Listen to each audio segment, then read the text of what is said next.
বাহলুল রাস্তা দিয়ে হাঁটতে হাঁটতে সামনে গিয়ে দেখে বিরাট বড় খেলার মাঠ। খেলার মাঠের মধ্যে ছোট ছোট বাচ্চারা খেলাধুলা করে। বাহলুল যখন খেলার মাঠের কিনারায় যায়, ওইখানে গিয়া দেখে ছোট্ট একটা বাচ্চা বসে বসে নীরবে নীরবে চোখের পানিগুলো ফালায়।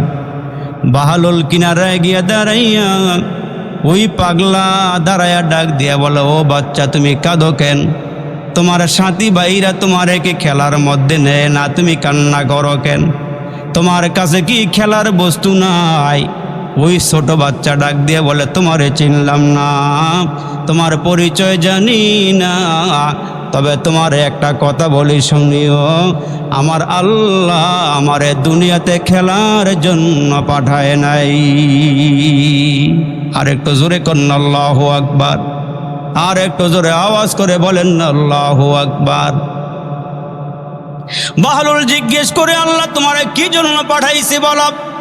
এরে ছোট বাচ্চা, তোমার ভিতরে এত বুঝ, তোমারে কি জন্য আল্লাহ পাঠাইছে বলো?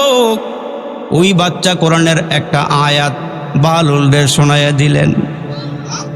আফাহাসিবতুম আন্নামা খলাকনাকুম আবাসাও ওয়া আন্নাকুম ইলাইনা লা তুরজাউন।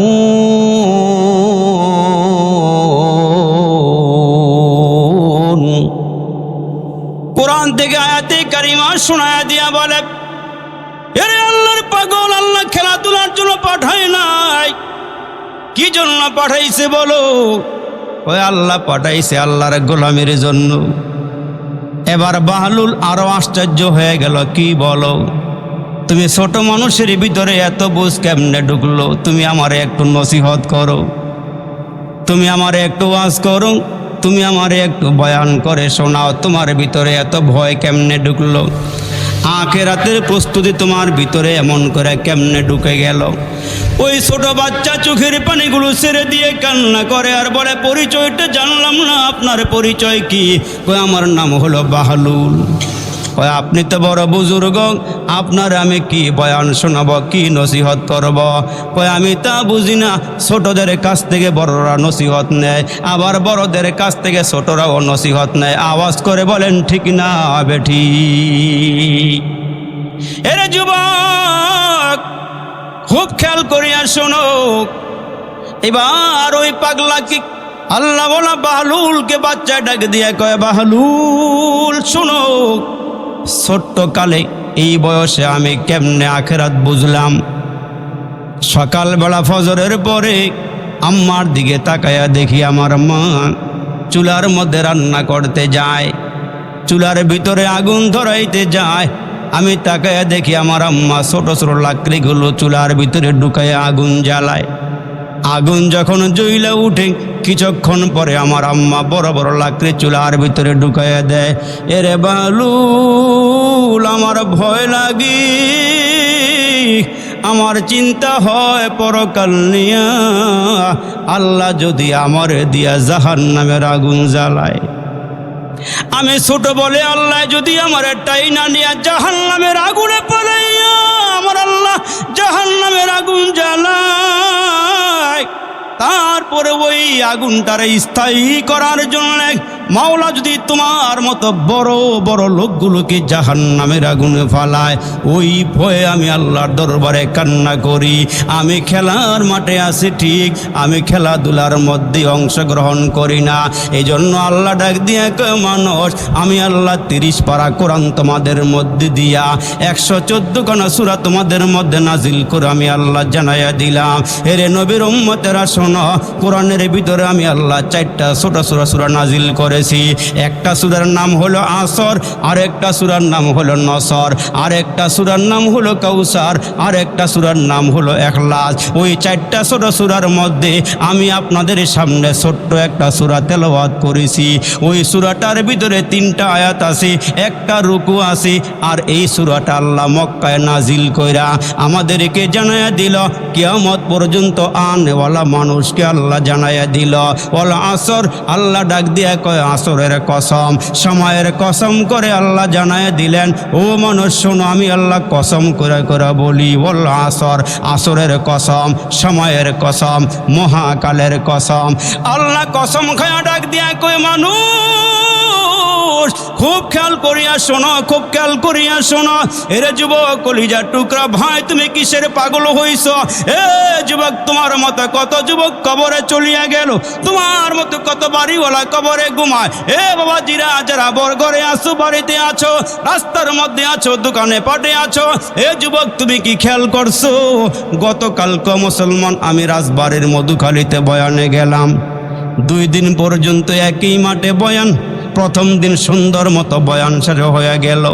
দ্বিতীয় দিনে এশার নামাজের পরে আমার এক সাদিক দোস্তকে বয়ানে বসাইলাম। এই বয়ানের ভিতর দিয়ে হঠাৎ করে আওয়াজ পাইলাম, যেখানে ওয়াজ হইছে ওই মসজিদের সেক্রেটারি সাহেব দুনিয়ার থেকে বিদায় হয়ে গেছে। আরে বাবাজি, আখিরাতের প্রস্তুতি নাও, পরকালের প্রস্তুতি নাও। আল্লাহ ডাক দিয়ে কে মানুষ অনার্থক বানাই নাই, ও কারণে বানাই নাই। তোমাদেরকে আমি আল্লাহ নিষ্প্রয়োজনে বানাই নাই। যদি আল্লাহকে এই মুহূর্তে জিজ্ঞেস করি, আল্লাহ কি জন্য বানাইছো, দুনিয়াতে কি জন্য পাঠাইছো, ওই আল্লাহ ডাক দিয়া কয়, ওমা খলাকতুল জিন্না ওয়াল ইনসা ইল্লা লিয়াবুদুন। আল্লাহকে গোলামের জন্য বানাইছি রে বান্দা। এ বান্দা, তার নারে কইরা কইরা জীবন কাটাইয়া দিও না, তোমার হায়াত নষ্ট করিও না।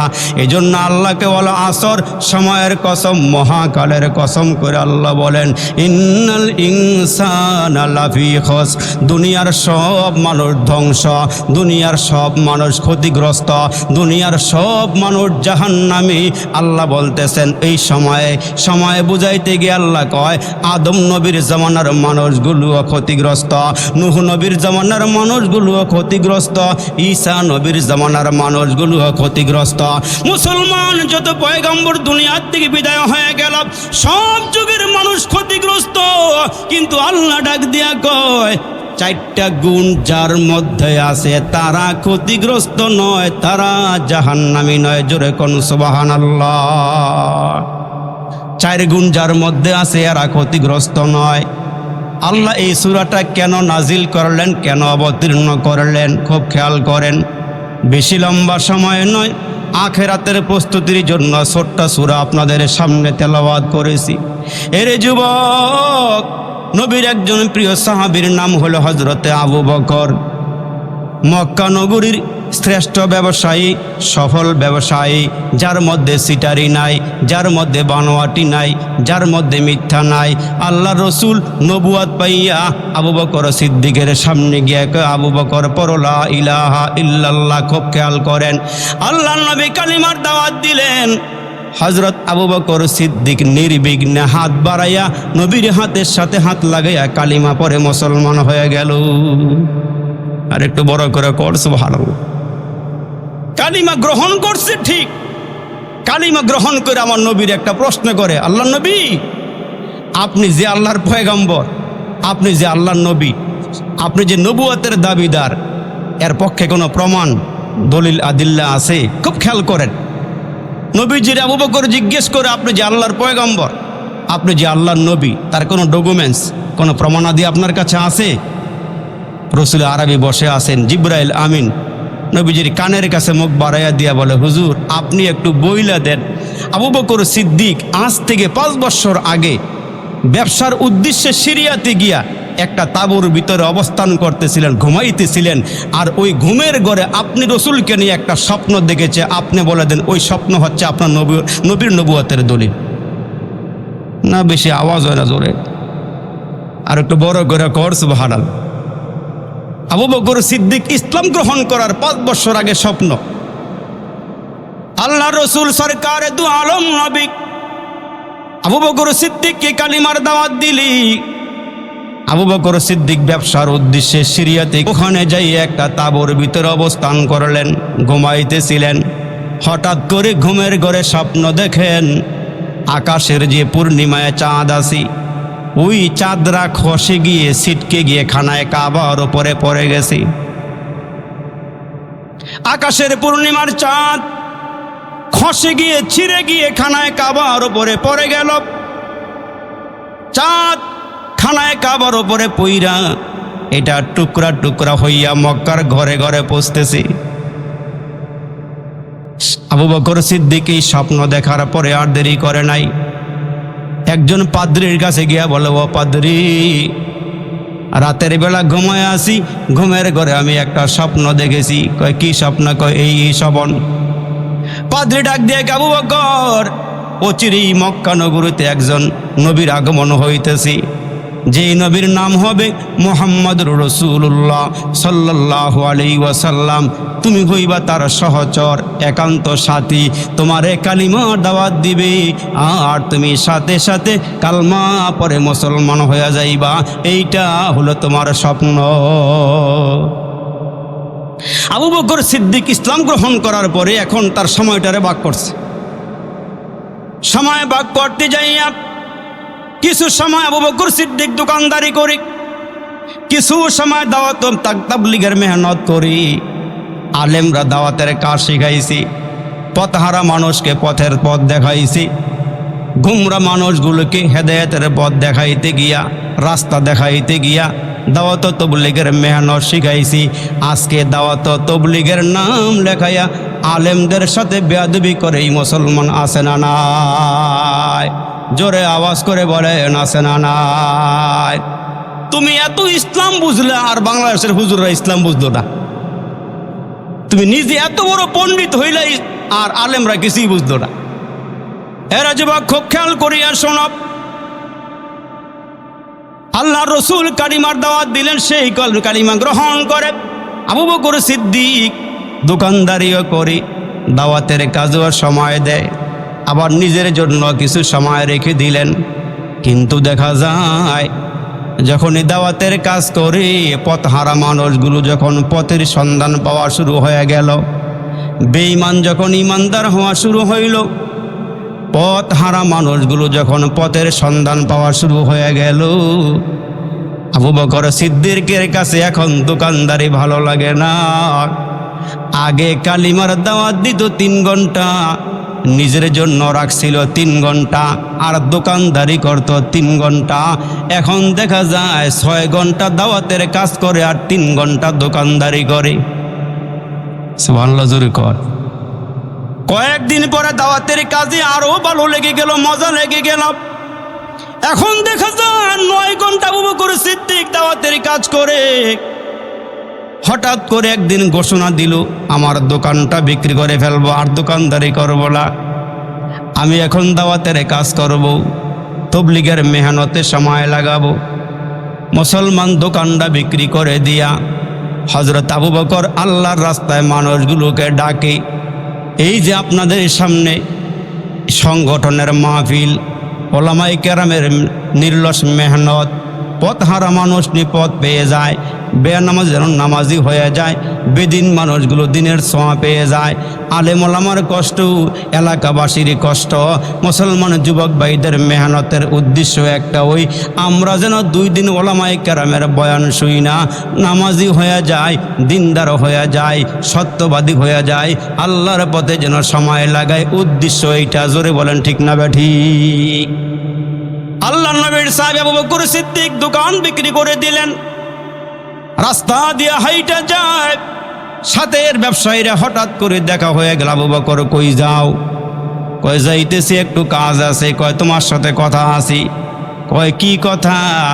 আবু বকর তুমি তো ধ্বংস হয়ে গেলা, তুমি তো ক্ষতিগ্রস্ত হয়ে গেলা। কয় কারণ?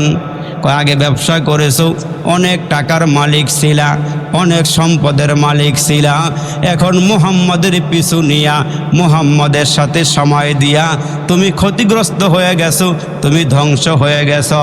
আল্লাহ নবীর সাহাবীর কাফেররা মাপকাঠি দেয়, স্কেল দেয়। আল্লাহ ডাক দিয়া কয়, দুনিয়ার কোনো মানুষের কাছে আমি স্কেল দেই নাই, কার জীবন সফল আর কার জীবন বিফল, কে জান্নাতি আর কে জাহান্নামী, কে সফল আর কে ক্ষতিগ্রস্ত। মুহূর্তের মধ্যে সূরাতুল আসর দিয়া জিবরাইল আমিনকে আল্লাহ নবীর সামনে পাঠাইয়া দিলে। জিবরাইল আমিন নবী নবীজির সামনে এসে ডাক দিয়ে কো আগো আল্লাহর নবী, কাফেররা মাপ কাটি দেয়। আবু বকর বলে ক্ষতিগ্রস্ত হয়ে গেছি, আপনি শোনায়া দেন ওয়াল আসরি ইন্নাল ইনসানা লাফি খুসর ইল্লাল্লাযিনা আমানু ওয়া আমিলুস সালিহাত ওয়া তাওয়াসাউ বিল হাক্কি ওয়া তাওয়াসাউ বিস সাবর। ও নবী, আপনি জানায়া দেন দুনিয়ার সব মানুষ ক্ষতিগ্রস্ত, সব মানুষ ধ্বংস, সব মানুষ জাহান্নামী, কিন্তু চারটা গুণ যার মধ্যে আছে সে জাহান্নামী নয়, সে ধ্বংসপ্রাপ্ত নয়, সে ক্ষতিগ্রস্ত নয়। ও রাসূল, আপনি জানায়া দেন ইল্লাল্লাযিনা আমানু ওয়া আমিলুস সালিহাত, যারা আল্লাহর উপরে ঈমান আনয়ন করে, নেক আমল করে, ওয়াতাওয়াসাউ বিল হক, মানুষকে হকের দিকে ডাকে, সৎ পথে ডাকে, আর মানুষদেরকে ধৈর্যশীল হওয়ার জন্য বয়ান করে। এই চারটা আমল যার মধ্যে আছে, চারটা গুণ যার মধ্যে আছে, সে ক্ষতিগ্রস্ত নয়। সুবহানাল্লাহ কোন? চার গুণ যার মধ্যে আছে সে ক্ষতিগ্রস্ত নয়। এরে মুসলমান, একই মায়ের দুই সন্তান, বাবার ঘরে দুইটা সন্তান।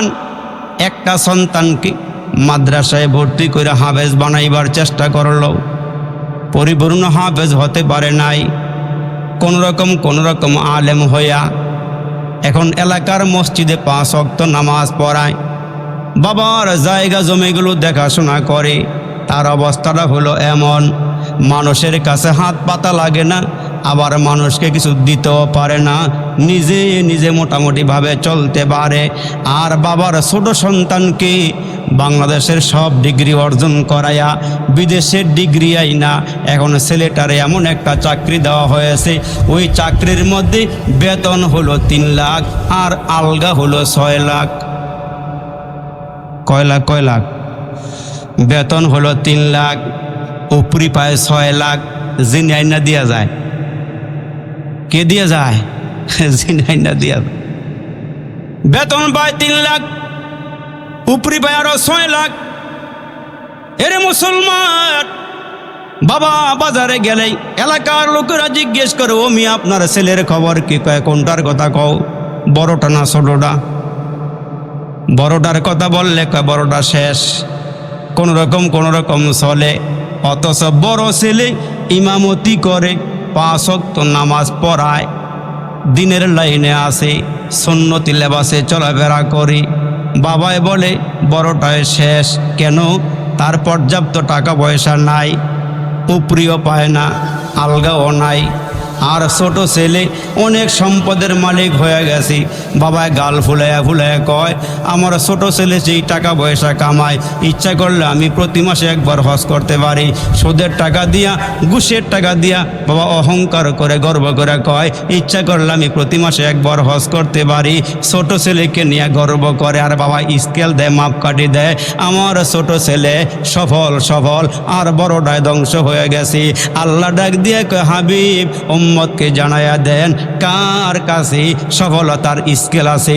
এই সফলতার স্কেল দুনিয়ার কোনো মানুষের কাছে দেই নাই, আমি আল্লাহ জানায়া দিয়েছি। যার মধ্যে 4টা গুণ আছে সে হইল সফল। 2 বন্ধু একসাথে রিক্সা চালায়, সকাল 8টা থেকে শুরু করে রাত 10টা পর্যন্ত। 2 বন্ধুর মধ্যে এক বন্ধু নামাজি, আর এক বন্ধু নামাজ নাই। রিক্সা চালায় সারাদিন রাত চালাইয়া রাত 10টায় 2 বন্ধু একসাথে হয়। এক বন্ধু আরেক বন্ধুকে জিজ্ঞেস করে, ভাই ইনকাম কত? বেনামাজিয়া কয়, আজকে অটো চালাইয়া পাইছি 1000। তুমি কত পাইছ? কয় আমি 600 পাইছি। কয় কেন?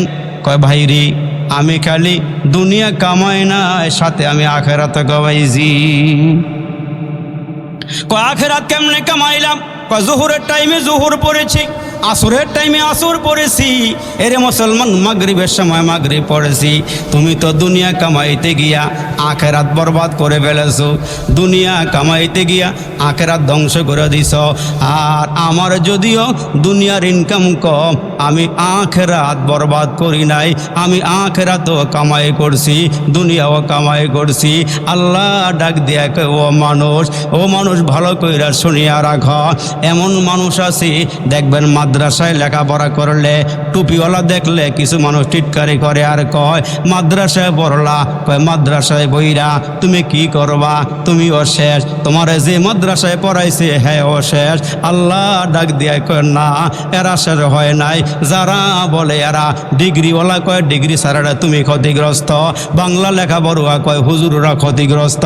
আর মাদ্রাসার ছেলে দেখলে তো আরো টিটকারা মস্কারা করে কয় কই পড়ো, কয় মাদ্রাসায় পড়ি, কয় মাদ্রাসায় পড়ি কি পড়ো, আলিফ বা তাসা বললে আর কি হইব, কয় না না এখন আপডেট হয়েছে, আলিফ বা তাসার সঙ্গে অঙ্কও পড়ায়, ইংরেজিও পড়ায়, সামাজিক পড়ায়, বিজ্ঞান পড়ায়, ভূগোল পড়ায়, এই পড়ায়। তা যেই বেড়ায় জিগা এই বেড়া আবার বিএসসি পাস। কয় আচ্ছা তোমার মাদ্রাসায় কেউ অঙ্কও পড়ায়, কয় হ্যাঁ অঙ্কও পড়ায়। কয় তাহলে আসো কাছে আসো, একটাও তোমার লাগে একটা অঙ্ক মিলাই। কয় কি অঙ্ক মিলাইবেন, কয় আমি তো জমিদার সাহেব, ওই যে আমার বাড়ির সামনে বিশাল বড় একটা পুকুর আছে, বলো তো এই পুকুরের মধ্যে তুমি কেমন অঙ্ক শিখছো একটু দেখি তো, বলো তো এই পুকুরের মধ্যে কত পরিমাণ পানি হইব। কয় আচ্ছা ঠিক আছে, আমি আগে আপনার কাছে জানতে চাই আপনি যে পানিটা আমারে মাপতে কইলেন, যেটা দিয়ে মাপবেন ওইটা কত বড়, বুঝেন নাই বোনা, যে ভাণ্ড দিয়ে মাপবেন ওটা কত বড়। যদি পুকুরের সমান ভাণ্ড হয় তাহলে এক ভাণ্ড হইব, আর যদি অর্ধেক হয় তাহলে 2 ভাণ্ড হইব। যত নিচে যাইবেন আপনি গিয়া মাপতে থাকেন আর মিলাইতে থাকেন। কি আমার আল্লাহ ডাক দিয়া কয় মানুষ ভালো করিয়া শুনিয়া রাখো, সবাইকে স্কেল দিয়া তুমি মাপতে পারবা না, কে ধ্বংসশীল আর কে ধ্বংসশীল না তুমি বললেই হবে না। আল্লাহ জানাই দিয়েছেন ইল্লাল্লাযীনা আমানু, যারা ঈমান আনে কার ওপর, মেয়ে বড় করে কোন কার ওপর, ওই আল্লাহ আছে না নাই, যারে দেখা যায় না, ধরা যায় না, ছোঁয়া যায় না, কিন্তু বোঝা যায় আল্লাহ আছে না নাই। সাজার মেয়ে হাজার মেয়ে তেরে রঙ্গে বু, সাজার মেয়ে হাজার মেয়ে तेरे रंग बो, जिधर देखता हो इधर तू ही तू, वफी कुल्ल शैइन लहु शाहिदुन यदुल्लु अला अन्नहु वाहिदुन। के दिलोरे लतार गाছে এত বড় কদু, কার ইশারায় মৌমাছিরা মৌচাকে দেয় মধু। শিমুল গাছে কে দিল রে নরম নরম তুলা, কারা দেশে চৈত্র মাসে জমিন মাঝে দুলা। মরিচ গাছে কে দিল রে মরিচে তো ঝাল, ভাদ্র মাসে কারা দেশে পাকে গাছে তাল। ঝিনুক মাঝে কে দিল রে মুক্তামণিহার, আখের মাঝে কে দিল রে রস যে চমৎকার। জোরে কোন আল্লাহু আকবার। আচ্ছা মানুষ বলো দেখি রাত্র কেন কালো, সূর্যমণি কোথায় থেকে পেল এত আলো। পশু পাখি কয় না কথা, মানুষ কেন কয়, পশু পাখি কয় না কথা, মানুষ কেন কয়। আচ্ছা মানুষ বলো দেখি কেমন করে হয়, দুধ কেন এত সাদা, মরিচ কেন ঝাল, আমগুলো সব পাকলে পরে কেমনে হয় তালা। আল্লাহু আকবার জোরে আওয়াজ করে বলেন সে আল্লাহ আছে না নাই, আরো জোরে বলেন আছে না নাই। ওই মালিক আল্লাহ ডাক দিয়ে কই মানুষ শুনিয়া নাও, আমি আল্লাহরে চিনো, আমি আল্লাহরে জানো। তুমি মুখ বেটকায় বললা কে ক্ষতিগ্রস্ত আর কে সফল, তোমার কাছে মাপকাঠি নাই। আবু জাহেল্লা রাস্তা দিয়ে হাঁটতে হাঁটতে খানায় কাবার চত্বরটা অতিক্রম করে, জাবালে আবু কুবাইস পাহাড়ের কিনারায় দাঁড়ায়। হঠাৎ করে তাকায় দেখে আমরা নবী পাহাড়ের কিনারায় দাঁড়ায়া চোখের পানিগুলো ফালায়া কাঁদি।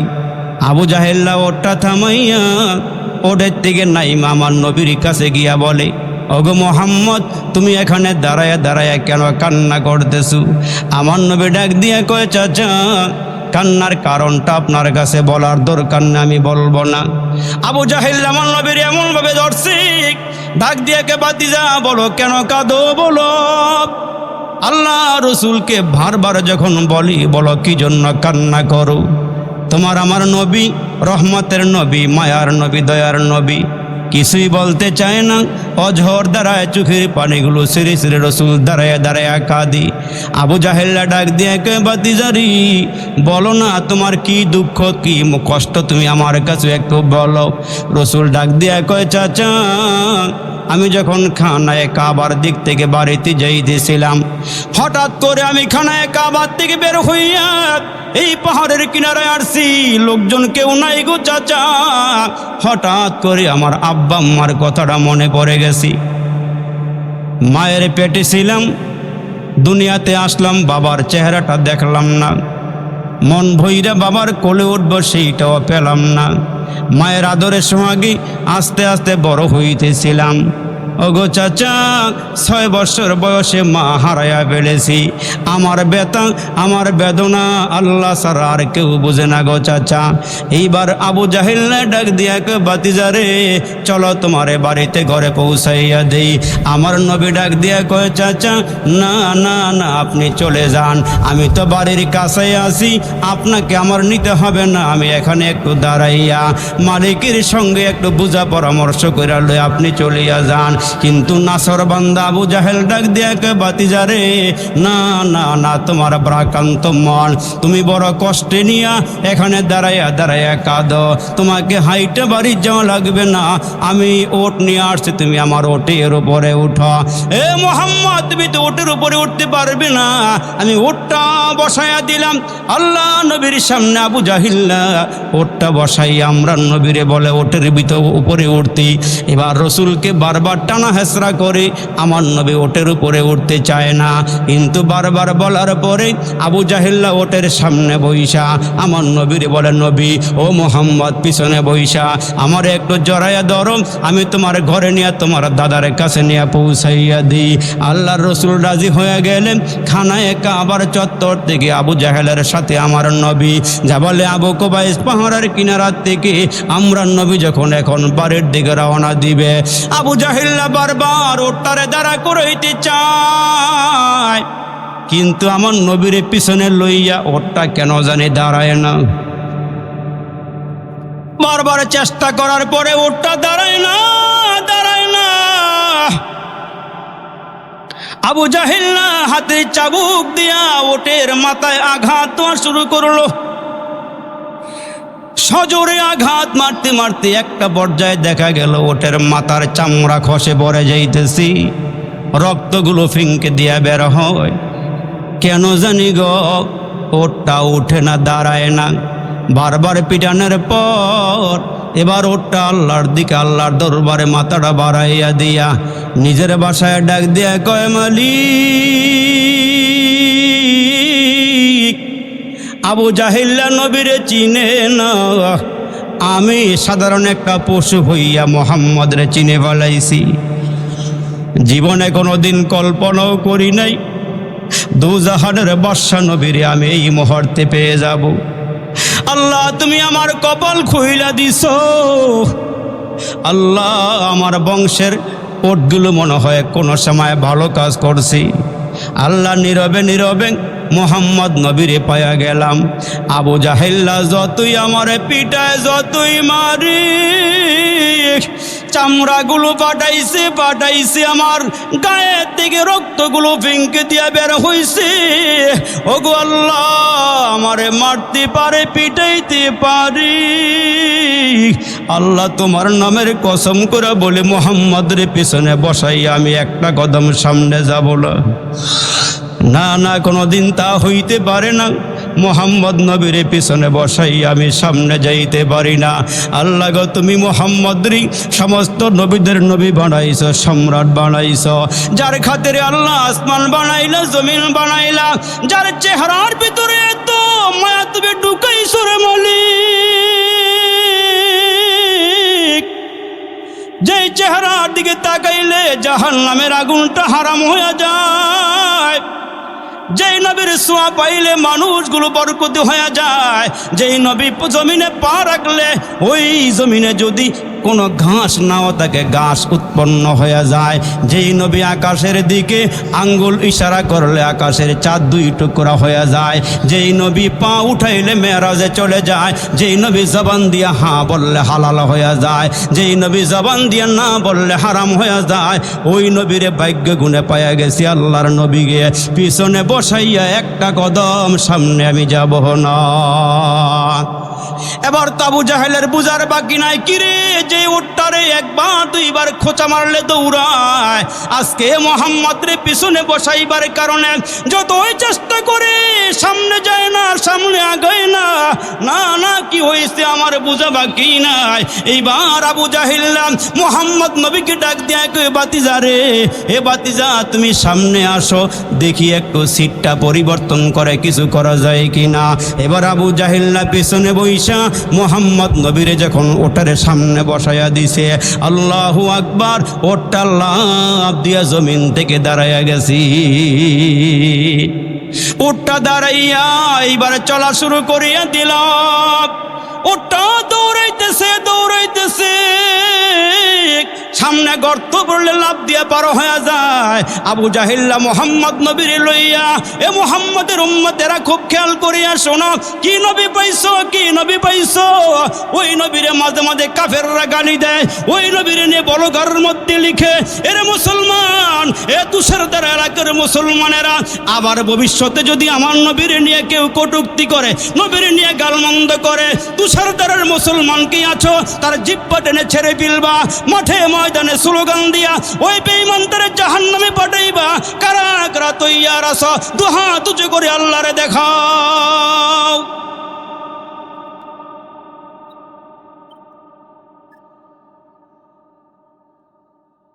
হ্যাঁ মুসলমান বাইরারে, এমন একজন নবী পাইছো। আবু জাহেল্লার বুঝার বাকি নাই। ওটা যখন লাফ দিয়া দাঁড়ায়া দৌড়াইতে শুরু করলো, আবু জাহেল্লা নবীজির চাচার দাদার ঘরের সামনে গিয়ে দাঁড়াইয়া ডাক দিয়া কে, ও আব্দুল মুত্তালিব, কোথায় আসো, তাড়াতাড়ি করে আসো।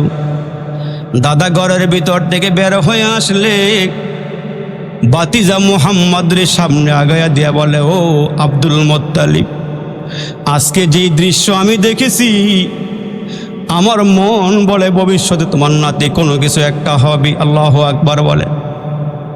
কিন্তু এত কিছু দেখার পর আবু জাহিল আমার নবীর কষ্ট কম দেয় নাই, আমার নবীর কম অত্যাচার করে নাই। আবু জাহিল্লার কারণে আমার নবী ঠিক মতো আল্লাহর দরবারে একটা সিজদাও করতে পারে নাই।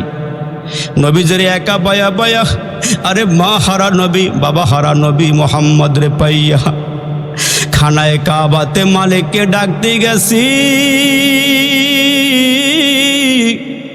আরে মোহাম্মদের আশপাশে কেউ নাই, কেউ নাই। আমার নবী আল্লাহরে এত ভালোবাসি, এত মোহাব্বত করি। এরে বাবাজিরা, ইতিহাস তো আমাদের জানা আছে। আল্লাহর নবী সেজদায় পড়ে আসি, মাবুদের দরবারে সেজদা দিতে গিয়া সুবহানা রাব্বিয়াল আলার ভিতরে বড় মজা পায়, বড় স্বাদ পায়। আবু জাহিল্লা দূরে বইসা বইসা বলে, ও আমার চেলা বেলারা, ওদবা সাইবারা কই, দেখো না মোহাম্মদ নীরবে একা একা তার মালিকরে ডাকতেছি। মোহাম্মদকে সিজদা করতে দেওয়া হবে না, মোহাম্মদকে তার আল্লাহর ইবাদত করতে দেওয়া হবে না। সাঙ্গ পাঙ্গরা ডাক দিয়া কয়, কি করতে হবে? কয়, যাও পাহাড়ের কিনারায় গিয়া দেখো কোনো ওট মারা গেছে কিনা, কোনো ওট জবাই হয়েছে কিনা, দেখো গিয়া ওখানে পচা নারী বুড়ি পরা আছে কিনা, ওটের ভুড়ি পরে আছে কিনা, ওইগুলো উঠাইয়া উঠাইয়া মোহাম্মদের কাঁধে ছেড়ে দাও, মোহাম্মদের মাথায় ছেড়ে দাও, মোহাম্মদ সেজদায় গেলে পিঠের মধ্যে ছেড়ে দাও। আল্লাহু আকবার। মোহাম্মদ নবীকে কতবার শ্বাস রুদ্ধ করে মারতে চাইছি, আবু জাহেল্লারা কম চেষ্টা করে নাই। আল্লাহ ডাক দিয়ে কয়, নবী গো, চিন্তার কোনো কারণ নাই, আপনার গার্জিয়ান কেউ নাই, আমি আল্লাহ আপনার সঙ্গে আছি। দুনিয়াতে যদি আপনার একটু কষ্ট, আল্লাহ সূরা দুহা নাজিল করে জানাইছে, ও হাবিব, অদ্দুহা ওয়াল লাইলি ইযা সাজা মা ওয়াদ্দাআকা রাব্বুকা রব্বুকা ওয়া মা ক্বালা ওয়ালাল আখিরাতু খায়রুল লাকা মিনাল উলা। আমার আল্লাহ ডাক দিয়ে কে নবী গো, দোহার কসম, প্রভাতের কসম, রাতের কসম, যখন রাত নিজম হয়ে যায়, মা ওয়াদ্দাআকা রব্বুকা ওয়া মা ক্বালা, ও রাসূল আপনার আল্লাহ আপনারে ছেড়ে দেয় নাই, আপনার উপরে অসন্তুষ্ট হয় নাই। ও নবী গো, আমি আল্লাহ আমি আপনারে জানাইয়া দিলাম, আমি মাঝে মাঝে ওহি বন্ধ করি, আপনি মন খারাপ করিয়েন না। সব সময় যদি দিন থাকে তাহলে ভালো লাগবে না, জন্য আল্লাহকে আমি রাতও দিলাম। আল্লাহ ডাক দেয় কয় প্রভাতের কসম, আল্লাহ পাক ডাক দেয় আবার রাত্রেরও কসম। আল্লাহ দিন রাত দিয়ে বুঝাইছে হাবিব, ওহি কিছু সময় বন্ধ হয়ে গেলে মন খারাপ করিয়েন না, সব সময় ওহি আসলে ওগো নবী আপনার কষ্ট হবে। আমি মাঝে মাঝে ওহি বন্ধ করি, আপনাকে জানাই দিলাম নবী একটু অপেক্ষা করেন। আর দুনিয়াতে আপনার আমি সব কিছু দেই নাই, আমি আল্লাহ জানাই দিলাম ওয়ালাল আখিরাতু খায়রুল লাকা মিনাল উলা। ও নবী টেনশনের কোনো দরকার নাই, দুনিয়া থেকে পরকাল হবে আপনার জন্য উত্তম, চিন্তার কোনো কারণ নাই। এরে ভাইরা আমার খুব খেয়াল করিয়া শুনবেন, আবু জাহেল সব দেখার পরেও কালিমা গ্রহণ করতে পারে নাই, মুসলমান হয় নাই। তাইলে আওয়াজ দিয়ে বলেন আবু জাহিল্লা ক্ষতিগ্রস্ত না সফল? আরো জোরে বলেন। আবু জাহেলের পেতাত্তারাও দুনিয়াতে আছে, এরা ইসলাম দেখেও ইসলাম গ্রহণ করতে পারে না, কোরআন দেখেও কোরআনের ওপরে আমল করতে পারে না, আলেম ওলামা পাইয়াও আলেম ওলামারে সম্মান করতে পারে না। আওয়াজ দিয়ে বলেন ওই আবু জাহেলের গোষ্ঠীরাও ক্ষতিগ্রস্ত, জোরে বলেন ঠিক না ঠিক? এজন্য আল্লাহ জানাই দিয়েছেন হুজুর আপনি বলিয়া দেন, যার মধ্যে 4টা গুণ আছে। 1 নম্বরের গুণ হইল ইল্লাল্লাযিনা আমানু, যারা আল্লাহর উপরে ঈমান আনে।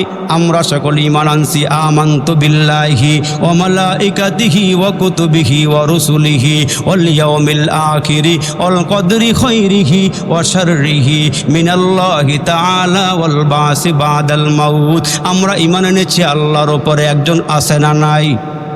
আর জোরে বলেন আল্লাহ আছে না নাই? এরে মুসলমান, যেদিকে তাকাইবা সেদিকে আল্লাহ পাওয়া যায়। হাজারো মানুষ এখানে আসছেন, তাকাইয়া দেখেন একজনের চেহারার সঙ্গে আর একজনের চেহারার কোনো মিল নাই বাবা। ওই কারিগরটাকে একটাবারকে চিন্তা করেছেন, সামিয়ানা বানাইয়া 2 দিকে বাঁশ খাড়া করাইয়া দিয়েছেন, সামিয়ানা যেন টান টান টান টান থাকে। আল্লাহ ডাক দিয়া কয় বান্দা, তোমার মাথার উপর আমি আল্লাহ 7টা সামিয়ানা বানাইয়া রাখছি, একটা খুঁটিও দেই নাই, একটা খাম্বাও দেই নাই। মাঝে মাঝে রাস্তার মাঝখানে যদি খুঁটি পরে যায় তাহলে চলতে কষ্ট হয়ে যায়। তখন পল্লী বিদ্যুৎ ডেশা লাইনে যারা চাকরি করে কাজ করে বারবার ফোন দিয়ে বলি ভাই রাস্তার মাঝখানে খুঁটি পড়ছে, আমাদের চলতে অসুবিধা হয়, এটারে সাইড করে দেন। জোরে কোন ঠিক না বেঠি? আল্লাহ ডাক দেখ আমি বিশাল আসমান বানাইছি, ওই আসমানের খুঁটি যদি তোমার ঘরের মাঝখানে পড়ে, রাস্তার মাঝখানে পড়তো, বান্দা তোমার জন্য কষ্ট হয়ে যাইত। এই জন্য আমি আল্লাহ একটা খুঁটিও দেই নাই, জমিনটারে কত সুন্দর করে বিছানা বানাই দিলাম। এই জমিনটা বিছানা বানাইতে গিয়া কাহার নিকট থেকে আমার কোনো সাহায্য নেওয়া লাগে নাই। একটাবার কি চিন্তা করছে মুসলমান, সাগর নগর আল্লাহ কত বড় করে বানাইয়া, আটলান্টিক মহাসাগর, ভারত মহাসাগর, আরব সাগরের দিকে তাকায় দেখো ওই সাগরগুলো কত গভীর, কত গভীর। এরে মুসলমান তাকায় দেখো, আল্লাহ রেখে একবার জিজ্ঞাসা করছো নি আল্লাহ এত বড় বড় গভীর সাগর বানাইতে গিয়া কয় হাজার ড্রেজার লাগাইছো? বুঝেন নাই মনে হয়?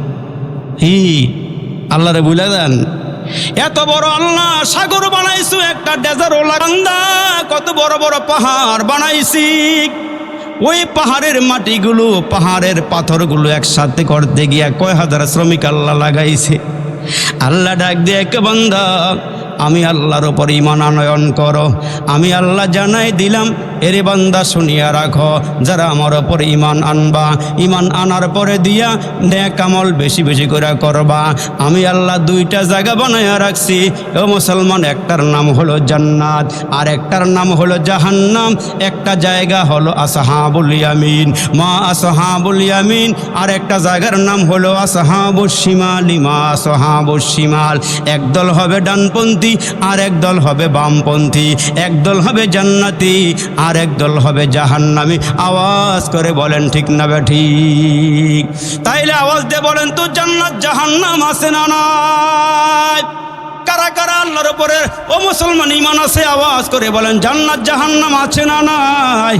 আল্লাহ বলেছেন, বান্দা ইন্নাল আবরার লাফি নাঈম ও ইন্নাল ফুজ্জার লাফি জাহিম। আমি আল্লাহ জান্নাত বানাইছি, আমি আল্লাহ জাহান্নাম বানাইছি। একটা বারকে চিন্তা করছো মুসলমান, আল্লাহ জান্নাত একটা বেশি বানাইছি। কি বলেন না? জান্নাত একটা বেশি বানাইছি, জাহান্নাম আল্লাহ একটা কম বানাইছে, 8টা আর 7টা। তো আল্লাহ জান্নাত একটা বেশি কেন বানাইল? কয় আমার বান্দা বান্দি বেশি সংখ্যক যেন আমার জান্নাতে যাইতে পারে, এই জন্য আমি আল্লাহ জান্নাত একটা বেশি বানাইছি। এজন্য আল্লাহ পাক রব্বি কারীম আমার নবীর মেরাজের রাত্রে নিয়া জান্নাত দেখাইছে, জাহান্নামও দেখাইছে। জান্নাত দেখাইল, জাহান্নাম দেখাইল, জাহান্নামের আযাবও আল্লাহ রসুলকে দেখাইয়া দিছি। আবার জান্নাতের নিয়ামতগুলো দেখাইতে গিয়াও আল্লাহর নবী দুনিয়াতে আইসা বারবার দোয়া করে, আল্লাহ জান্নাতের নিয়ামত আমারে দিও, আল্লাহ দুনিয়া আমার থেকে দূর করিয়া দিয়া আখিরাতকে আমার সম্মুখে আগাইয়া দাও। আবার রসুল দোয়া করে, আল্লাহুম্মা আজিরনি মিনান নার, আল্লাহুম্মা আজিরনি মিনান নার, আল্লাহুম্মা আজিরনি মিনান নার। আল্লাহ জাহান্নামের আগুন থেকে আমি পানা চাই। তাইলে যেই নবী আল্লাহর পেয়ারা নবী,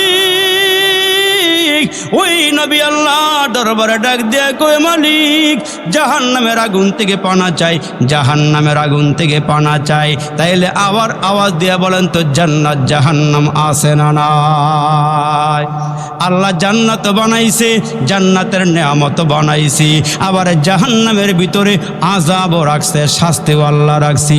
এই জন্য আল্লাহ ডাক দিয়া বলেন, ও মাইয়াত্তাকিল্লাহ, ও বান্দা আমারে ভয় করো। ও আম্মা মান খাফা মাকাম রাব্বিহি ওয়া নাহান নাফসা আনিল হাওয়া। জায়গায় জায়গায় আল্লাহ বলেন, বান্দা আমারে ভয় করো, আমারে ভয় করো। আমি যেমন বড় আমার জান্নাতও তেমন বড়, আমি যেমন বড় আমার জাহান্নামের শাস্তিও তত বড়। আওয়াজ দিয়ে বলেন ঠিক না বেঠিক? তাহলে আল্লাহ যেমন বড়, আল্লাহর জান্নাত বড়, জান্নাতের নিয়ামত বড়। এরে মুসলমান, এজন্য রসুল ডাক দিয়া কয়, আমার একটা আদনা থেকে আদনা, আদনা থেকে আদনা, ছোট থেকে ছোট একটা উম্মত, সর্বশেষ যে উম্মতরা জান্নাতে যাবে গো, ওই উম্মতকেও 10টা দুনিয়ার সামনে একটা জান্নাতের মালিক বানায় দেওয়া হবে। তাইলে জান্নাতের আলোচনা রসুল করেছেন। রসুল ডাক দেয় সাহাবীরা, রে সর্বশেষ যে উম্মতকে জাহান্নাম থেকে উঠাইয়া আল্লাহ জান্নাত দিবেন, যে লোকটারে জাহান্নাম থেকে আল্লাহ সরাইয়া উঠাইয়া জান্নাত দিবেন, ওই লোকটা আল্লাহর সাথে ওয়াদাবন্দি হইয়া, ওয়াদাবদ্ধ হইয়া বের হবি। আল্লাহরে বলবে, আল্লাহ তোমার কাছে একটু দরখাস্ত করি, তুমি তো আরহামুর রাহিমিন, তুমি তো রহমান, তুমি তো রহিম। আল্লাহ অন্যায় করেছি, অপরাধ করেছি, পাপ করেছি, আল্লাহ গো তুমি আমারে জাহান্নামে ফেলাইছ, কিন্তু তোমার একটা ওয়াদা ছিল, যারা কালমা পড়েছে, ঈমান এনেছে, একদিন না একদিন তুমি জাহান্নামে দিবা, জান্নাতে দিবা, জাহান্নাম থেকে উঠাইয়া। আল্লাহ জাহান্নামের দিকে তাকায়া দেখি আমি ছাড়া আর কেউ নাই। সুবহানাল্লাহ কর। আল্লাহ তুমি সব তো উঠাইয়া ফেলাইছ, আমি একলা একলা আছি, একা একা আছি। তুমি তো কইছো লা ইলাহা ইল্লাল্লাহ পড়লে জান্নাত দিবা। আল্লাহ আমারে তুমি জান্নাত দিবা না? কয় হ্যাঁ তোমারে জান্নাত দিব, বলো তুমি কি চাও? কয় আল্লাহ জান্নাত দেওয়ার না দাও, আমারে একটু জাহান্নাম থেকে উঠাও। সুবহানাল্লাহ কোন, আর একটু জোরে কোন। আল্লাহ জাহান্নামের আগুনে জ্বলতে জ্বলতে আংরা হয়ে গেছি, আল্লাহ তুমি আমার একটু জাহান্নাম থেকে উঠাইয়া দিলেই হবে। আল্লাহকে ওয়াদা কর, জাহান্নাম থেকে উঠাইয়া দেবো, আর কিছু চাইবার পারবি না। কয় আল্লাহ ঠিক আছে, আমি আর কিছু চাবো না, আল্লাহ তোমার সাথে ওয়াদা করতেছি, আল্লাহ গো জাহান্নাম থেকে উঠাইয়া দাও। আল্লাহ বলবেন ফেরেশতারা রে, এটা তো আমারই বান্দা, যদিও গুনাহ করছি, আমি আল্লাহ জাহান্নাম থেকে উঠাইলাম, একটা কাজ কর, আমার তো ওয়াদা ছিল আমি আল্লাহ জান্নাত দিব, তবে একটা কথা মনে রাখ।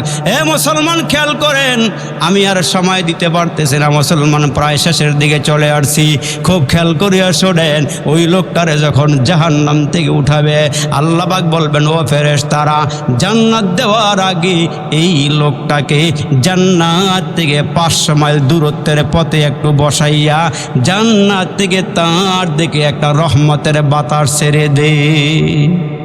আর একটু বড় করে কর, আর একটু আওয়াজ দিয়ে কর। জান্নাত থেকে 500 মাইল দূর বসাইয়া জান্নাতের রহমতের একটা বাতাস তার দিকে ছেড়ে দে। যখন আযাব থেকে বের হইয়া জান্নাতের রহমতের একটা বাতাস লাগবে, বান্দায় বলবে আল্লাহ কি দিলা গো আল্লাহ, জান্নাতরা কই কই? কয় জান্নাত তো তোমার এইখান থেকে 500 মাইল দূরে। কয় আল্লাহ বড় মজা লাগতেছে, বড় আরাম লাগতেছে, আল্লাহ গো জান্নাত দিলে দাও, না দিলে না দাও, আল্লাহ জান্নাতের সামনে নিয়ে আমার একটু বসায় দাও। আর একটু বড় করে কর। আল্লাহ বলবেন তুই না ওয়াদা করছিস আর কিছু চাবি না? আল্লাহ এটা শেষ চাওয়া, আর চাইতাম না গো আল্লাহ। আল্লাহ বলবেন ফেরেশতারা রে, আমি তো বান্দারে বানাইছি, আমি কল কবজায় রে দিছি, আমি জানি কি করব, আর একটু সামনে আগাইয়া দি।